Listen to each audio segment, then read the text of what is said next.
Монгол хэлний авиазууд хэлний авиаг сонсгол зүй өгүүлэх зүйн талаас гүйгүүлэгч авиа, гişиг авиа гэж хоёр ван үздэг. Гişгийг өгүүлэхэд уушгинаас гарах хэм урсгал амны хөндийгөөр чөлөөтгөө цаадгүй гарах бөгөөд ам нээлттэй байдаг.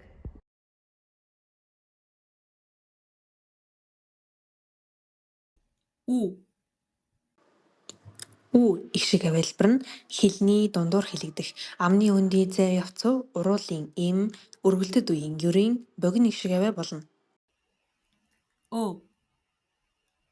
Хэлний дундуур хэлэгдэх амны хөндий зай дунд зэрэг уруулын эм өргөлдөд үеийн ерийн богино гişиг авиа болно.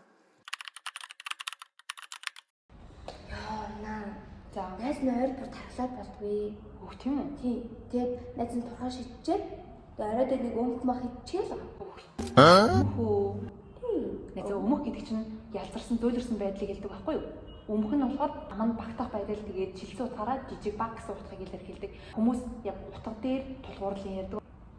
Бид нар зөв дуудах хэрэгтэй. Өмөх одоо үг илүү юм уруулын цорвойж хэлэгдэж байгаа бол өө нь дугуурлаж хэлэгдэж байгаа. Үгээр ингэ ялгаатай байхгүй юу? Мөн бидний мэдэх нутаг нутгийн аялгуунуудад үү гişгийг ялгаатай дуудах тохиолдол их байдаг. Жишээлбэл ус аялга. Ус аялгад үг хэрхэн дуудаж байгааг дараах бичлэгээр үзцгээе.